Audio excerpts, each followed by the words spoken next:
started then. All right. Okay, good afternoon, folks. I'm Mallory Kessen. I'm with Forward Edge. I am your district, thank you for grabbing the door. I am your district's technology coach for anything you need within your classes with tech. Our focus for today and what we're going to be talking about in our presentation is really just trying to hone in on how we can take some of the things we've been doing remotely and make it something that works for us in person, or take a look at some of the things that help in person. I know that that's been one of our big focuses is, now that we are moving back to being in person with everybody, well, what happens with the tech we've been using? Is it something we just had while we were remote, or is it something we can keep using?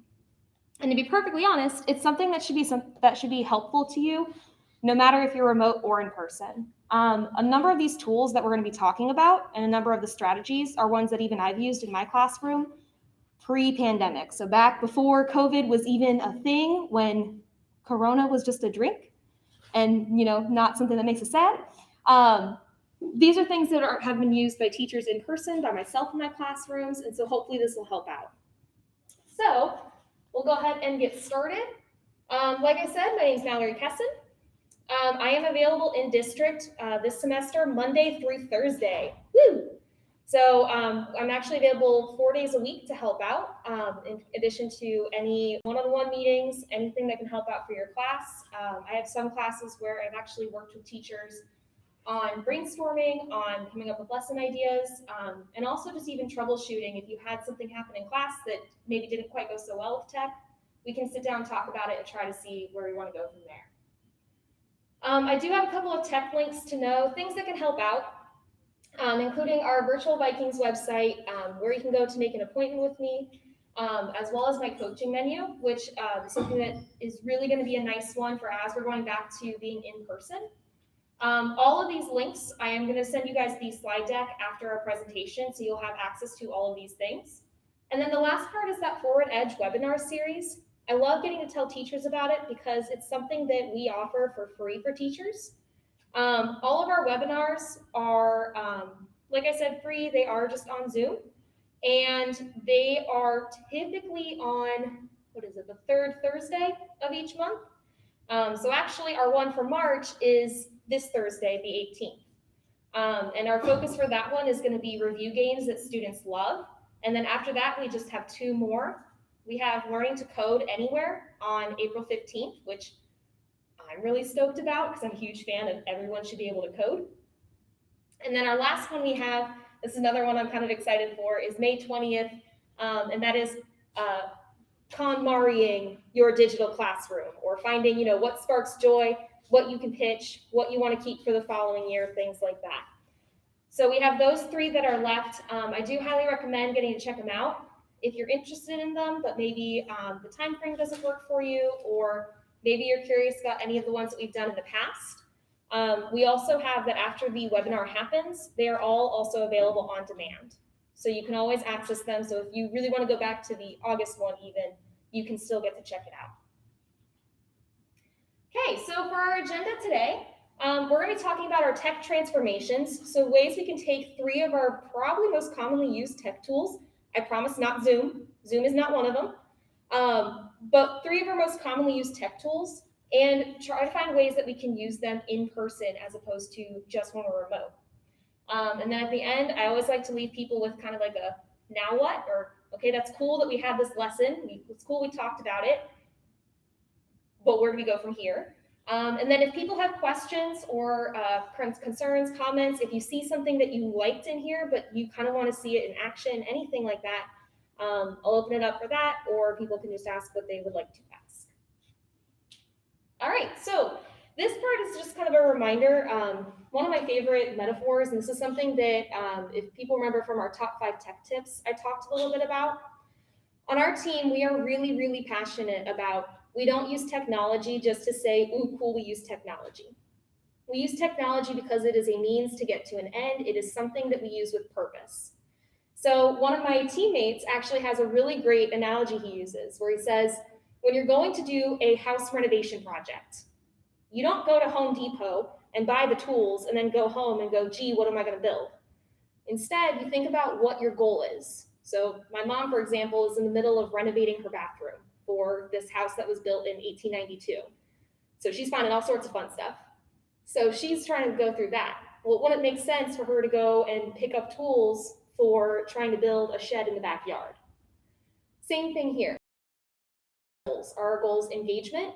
Is it that our goal is to have better parent communication? Is it that our goal is we want to have better feedback for our students? What is it? Trying to think about impactful technology use to meet our goals, how we're using it to meet our ends, and not just making it that we're using it for the sake of using it. So when we talk about all these transformations, is actually going to be focused in on how we can use it for a specific purpose. So not just for the sake of that tool, but for the purpose itself. So we're going to start off with one of the biggest ones, which is using Google Classroom. So Google Classroom has pretty much been our hub of information for students as we've been hybrid, as we've been both in person and remote, trying to keep track of things, using it to assign work to students remotely. But we're going to take a look at a few ways or a couple features that I really like to point out to folks as you are moving back to being in person. So two really big ones. The first one is the reuse post feature. I've had a number of teachers ask me, well, I have a Google Classroom for my grade week. I have a Google Classroom for my Scarlet week. Well, do I have to move everyone to a new classroom, but how do I still keep their old work? Things like that. Here's something that'll just make life a little easier. You can keep your gray and Scarlet week. But one thing that can help out is using that reuse post feature. When you go to create an assignment in Google Classroom, using reuse post will open up a whole library of posts that you've made, not just for that class, but you can also access your other classes. So let's say that you want to make a post in your gray week and you want to reuse the exact same thing for Scarlet, just so that it gets out to all the kids. You can post it in one Google class. You can also then reuse that post to put it into the other one. So if you are trying to assign something and you're having trouble with selecting multiple classes at once, anything like that, please don't feel like you have to copy and paste everything, type everything. You can just use that reuse post. It'll make things a little easier. The other thing as well, in terms of some class management, is using those Guardian summaries. So Guardian summaries, you actually, as a teacher, will turn on the notification or turn on the feature in your Google Classroom settings. And then what happens is that your parents, your guardians, can also then select to receive those notifications. What's really nice about that is parents can decide to receive it daily or weekly. And what they'll get is something that looks a little bit like this, where it has all of their students' Google classes, and it also has, and this is what I love, I worked with middle school and high school, and the number of emails or messages I would get that say, hey, what's Joey missing from class? Hey, what's coming up in your class? I'm just trying to keep track of things, or what are we trying to do here? It's all right here and written out for them. Missing work, upcoming work, anything that they need to know, any announcements that parents and guardians need, it's all right here. What's nice about that too is it creates a nice little paper trail for you as well, in a way that you can say and demonstrate, I'm sending home this information. This is another way parents and guardians can receive it. So I highly recommend it as well as a way that they can get some of that information too. So those are two ways that you can use Google Classroom, focusing on classroom management. So both on making it a little easier to get information out to students and making it a little easier to get that information out to parents. Other ways that it can help out too, I really recommend Google Classroom is a great way to help students out with absent work. If students are absent from class, instead of you having to try to keep track of the papers, keep track of who doesn't have what, things like that, or, oh, I have to get so-and-so a copy of this, why not use it for your absent work as well? So if you have everything posted in there, then it's available for students, and especially if they're out for a longer period of time, they can still have access to this and still be able to see what's going on in class. Again, same with passing out and collecting papers. That's part of the logistics of us being in, a COVID kind of world too, is that, as we're trying to pass out or collect papers, things like that, this makes it something that's electronic, it's safe, and it's also going to be a lot quicker for us. So it saves us some of that valuable class time. And then the last bit too, this is what that red box is around, is the fact that Google Classroom does integrate with Google Calendar, both for you and students. Love this feature a lot. And I love this fact too, because when you're trying to teach our students how to be organized, how to stay on top of deadlines, how to keep in mind with their workload, things like that, they can access Google Calendar and it'll have all of those deadlines and all of the posts, all of the assignments and everything listed for them. So highly recommend that as a way too of encouraging students that they can, keep track of the work they have going on. So those are just a couple ways that Classroom can help. Our next one we're talking about is Nearpod, but our focus for it is student engagement. So now that we're all back in person, how can we still use Nearpod, which a number of people have been using for their lessons in their remote weeks? How do we use it when we're in person? I can tell you right now, Nearpod is one of my favorites as an in-person teacher. I used it for 4 years in my own classroom with both 7th grade and with my high school computer science students, and it made a world of difference for me. So I'm not saying I don't work for Nearpod. There are some of their features that I wish they would include or I wish they would fix up or things like that. So I'm not saying this as someone who gets a paycheck signed by Nearpod. As a teacher who's been on those, who's been in the classroom myself, I love it. So here's a couple things you can do in person. First of all, you don't have to necessarily look at every single one of these activities, but I challenge you that if you're looking at Nearpod and thinking, okay, well, they just have some open-ended questions, they have some polls, things like that. Take a look at all the different things that you can do. There's a lot of really great features in there. Some of the ones that a lot of teachers have been loving are the fact that you can do the virtual reality field trips and you don't need the headset for it. So students can still get that 360 look around an environment without having to have a headset on or anything like that. You also have a number of other features too, like the time to climb, which is a nice gamified review, and definitely nice since we're coming up to testing season and towards the end of the semester and towards the end of the school year soon. Vocabulary being one of the things that the district has access to all of their lessons. Highly recommend it. They have a number of videos for all subject levels or all subject areas and all grade levels, and they have a lot of really great vocab features with it. So if you're in a class where you have a lot of really content-specific vocabulary, I would definitely recommend checking it out because it's a great way that can help students remember it a little bit more. So there's a lot of different activities. I'm not going to go through every single one because otherwise we would be here all day because I'd be excited about every single one of them. But I really challenge you that if you are looking for ways to have an engaging presentation with students, try out some of the ones that maybe you haven't done yet. Or even just try one of them if the simulation sounds interesting. If you are in math and you like the idea of there being a graphing calculator that you can use. If you want to try out one of the vocabulary videos, if you like the idea of using the 3D models that they have, whatever it may be. But maybe just challenge yourself on trying to incorporate one that you haven't done yet. So they have a lot of really great ones that you can do, and all of these can be done with instructor mode. So the mode where you have that the instructor is leading the lesson and is setting the pace for everything, every single one of these activities can be used with that instructor mode. As a teacher, I loved it because it made it so that my students had to stay more focused on what we were doing. I also loved it too. I'm nearsighted, so I grew up in classes where, I'm nearsighted and I'm short. So I grew up in classes where I'd be sitting at my desk, trying really hard to get around and see what was going on and squinting and everything. Nearpod, you don't have to do that. If you put your notes for your students on Nearpod, they have it right in front of them. They don't have to worry or say, wait, I can't see, or wait, I need you to hold on because I couldn't see past that, or I can't really tell. It lets them just focus on the content. So I love that too for it. And then the last piece too, in terms of these 2 tips, subplans. We always said that it was so much harder for teachers to be out because you almost had to put twice as much planning into being out as a teacher than when you're just in the classroom.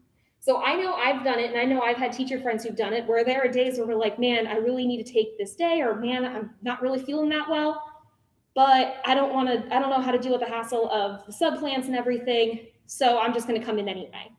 Well, right now we're in a time where if you're feeling sick, you just need to be out, right? So with subplans, what's nice with that is that on Nearpod, and you find this underneath your library, it has its own little tab when you sign in. The subplans are really nice because you can take one of your lessons in a student-paced mode, so the students are working at their own pace, and you can make a whole subplan lesson out of it. So your students are still getting really engaging content, they're staying on track, and what's nice too is that Nearpod makes it so that you can send a copy of this to the sub themselves if you know who you're gonna have, but you could also send it to the office so they have it ready to go to give to the sub. And you can include things like classroom procedures, emergency procedures. So if you have a copy of, your fire drill procedure, for example, you could attach it. So if there's a fire drill that day, the sub knows where they're going and they know what they're doing.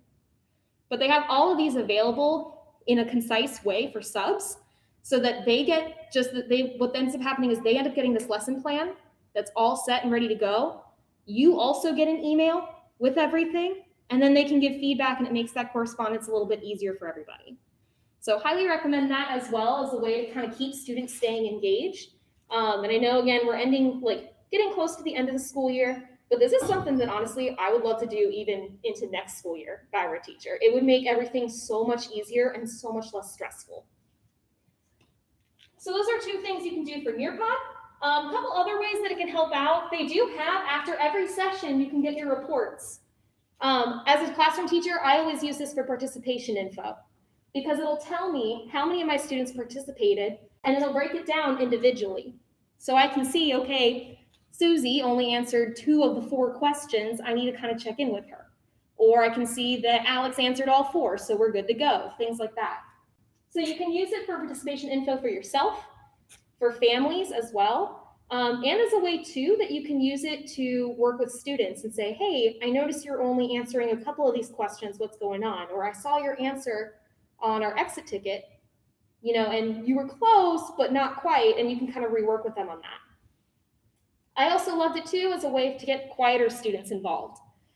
I was an English teacher. I had many a time where we would be talking about a story and I'd say, okay, so what are our thoughts? And nothing. Or like the same 2 kids raising their hands or things like that. So with being able to see students' responses as we go with Nearpod, what I did with it was that I would take a look and I would specifically look for my students who didn't usually answer in class. And I would try to see, okay, they have a good answer. I'm going to specifically say, man, Gabby, I really love your answer that you have on this, and share that out. Cannot tell you how many times I saw that the kids suddenly just sat up more, were sparking up more, and actually would start talking more too. So they would start to feel a little bit more comfortable with it. So it's a great way to involve quieter students as well. And if you're wondering why there's a spoon on our page, Nearpod's really nice for student check-ins too. We're still in the middle of a pandemic. Things are still crazy. Y'all just had your first day back with everyone in person, which congrats on making it through your first day. But maybe using it for student check-ins as well. The spoon theory is the idea that we all start our day with a certain amount of spoons, and every activity takes a certain amount, right? Going to work might take 3 spoons. Taking a shower that day might take 1 spoon, things like that. There are some days we have a ton. There are some days we don't have a lot. So maybe even having a quick check-in, a question with your students on, how many spoons do you have today? And it's a really nice way to kind of approach some of that mental health discussion that helps students and also makes it not really that scary. It's not as scary to talk about spoons as it is to talk about anxiety, feeling depressed, anything like that. So it's a nice way too that you can get to check in with your students and see how they're doing. Not to mention, you can always check in on their answers later as well and see who you need to follow up with. All right, our last one that we're going to be talking about is we're looking at Cami for feedback. So feedback being one of the things that we want to have, and especially we love getting to have quick feedback that we can give to students as things are happening. And also when they're finished with assignments, getting to give them feedback before the next one. So a couple things here for tips and tricks.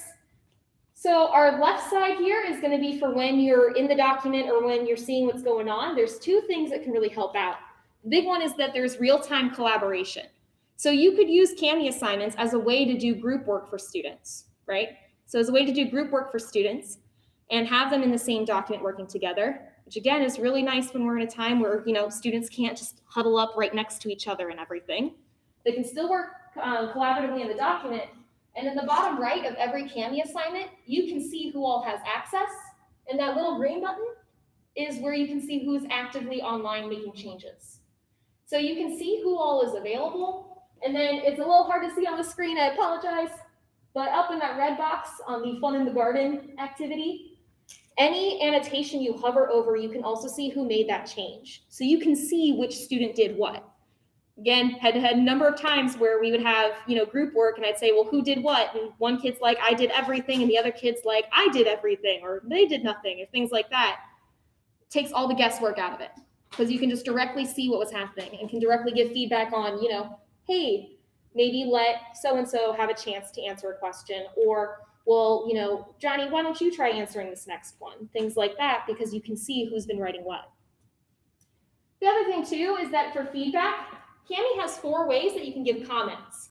A lot of times when we think about giving comments on assignments, we think about, okay, the assignment's finished, it's turned in, I'm going through and grading it, giving feedback. But you could also use the comments features with Cami to do it as giving feedback as they're going. So again, because there's real-time work that you can see, you could see your students working on writing their essays or their lab reports. And as you're watching what they're writing and watching what they're doing, you could leave a text comment, you could leave a voice comment, you could do a video or a screen recording. So especially for something like math or science, where you need to have a little bit more of that visual of how you run through a problem, you could do a screen recording of you doing the problem yourself and add it as a comment there for them. So that way they have some of that feedback ready to go. Also really nice when, again, we're in a time right now where we can't just walk around and get to see everyone's work up close or anything like that. It gives you a chance to kind of jump in and out of students' work and see what's going on, give feedback as they're going, so they have something better that they're turning in the end. So 2 really great ways that you can use the Cami features for some of that feedback. A couple other ways Cami can help. Annotating text is a really big one. I think that's one of the first things people think of when they think Cami, is they think of it as, oh, it's a PDF annotator, which, yes. Again, me with that English background, or if you have a social studies background or anything like that, what's wonderful with that is that you could have some of the documents or the books or the text that you're used to passing out, but have it as a digital version that they can work with, and they can annotate to their heart's content. I know we always had to say, you can't write inside the book. Well, now you can. The digital book, still not the physical one. Other things too, with our little division symbol here, that's where you have math equations. So you can use math equations and the symbols involved in them. And I love this from a music perspective, because within the math equations, they have music notes too. So even our music teachers and everything can still use it and work with it. I've had a number of music teachers who've been excited by that it's included. And then the last part too, helping student understand text. Our icon that's actually highlighted in pink here is the dictionary. So the dictionary feature is pretty nice for students, because then if they're looking at any complicated text, they can always highlight a word and it'll pop up with the definition for them. So it's no more, well, I don't know what that word means, so I've hit a roadblock. They can use it and keep working with it and keep going, and better understand more challenging and more complex text that you're giving them. So a really nice way to do that too. So highly recommend that with helping students understand and using some of those different features. So again, kind of like I said with with Nearpod, if there's something that maybe you haven't tried yet, try it out. So now what? What's the point of all this? If we're walking out today, what's something that we can do? Where do we go from here? Keep your goals in mind. I would scream that from rooftops if I could, and if people wouldn't think I was absolutely insane for doing it. But keep your goals in mind. That's the biggest thing I can say with using technology in education. Always keep in mind, what's your goal? What is it you're aiming for? The other thing too, select just one strategy from today and try it out. Last time I was here, we talked about 1 bite at a time, right? That we just take a little bit at a time. Even going back in person, that still holds true. Just take one strategy, try it out. If it works, awesome. If it didn't work so much, maybe think about why it didn't work and then decide if you want to try again or try something different. And then last but definitely not least, you can also reach out to me as well for any brainstorming ideas, any advice. If you've liked the sound of any of the strategies we've talked about today, and you're like, I want to know more, or hey, you said subplans, how do I actually do that on Nearpod or anything like that? Feel free to reach out and I'm happy to help out. So with that being said, thank you guys so much. I appreciate everyone joining us, and whether it's in person or in our stream and everything. I appreciate everyone joining in, and I just got to say thank you so much for all the work that you guys do and for all the hard work you're putting in. So thank you. you. Thanks, Matt.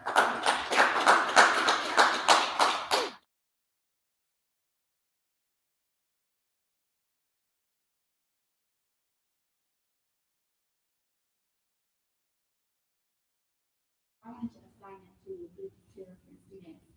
How do I do that? Like as opposed to making a copy for every single student kind of thing. Yeah. So Is that what? an option? So when you go, sort of, there's a way around it basically. So the way that we do it, because they don't have, they don't have make a copy for, just 2 students or for every 2 or things like that. What I would probably recommend doing, depending on how big your groups are and how many groups you have, you can set it so even though Cami says make a copy for each student and has recommended next to it, you can still change it. So you could change it so it's just that one so it's a copy of an assignment, or you could change it so that maybe you make it that it's view only for students and they have to make a copy. Anything like that could work. In terms of if you made it so that you were basically giving students or giving groups copies, you could set it so I'd probably say one of 2 ways. One being that you basically are assigning it to each group. So instead of assigning it to all students in the whole class, you assign it to those, 3, 4 students. Or what you could do too, every document that we have comes with a copy version that you can make where it forces a copy change. You may be able to do that, but then what they're going to have to do is select to open it in Cami. So there's a couple workarounds. I really hope that we can include in Google Classroom someday that they'll just let us choose groups and have the same thing made for each one. But I think that's something that they're working on. Okay, so it's kind of like what's in the classroom, those kind of controls. Yes. If I were, the easiest way would probably be make, 4 or 5 assignments and assign. Yep. Yeah, that's probably what I would recommend. Yeah. No problem. Any other questions I can answer for folks? Cool. Thank you, guys. And then your email's up there too, if you feel more comfortable. Yeah. Emailing your questions. Oh, absolutely. Yeah, if you feel comfortable, like I said earlier, I'm more than happy to talk and email. Currently, I'm mostly virtual still, so if I meet one-on-one with folks, it is typically virtual. But I'm available Monday through Thursday. If you email me on Friday, it just might be I don't get back to it until Monday. Yeah. Thank you. Awesome. Thanks, guys. Thank you.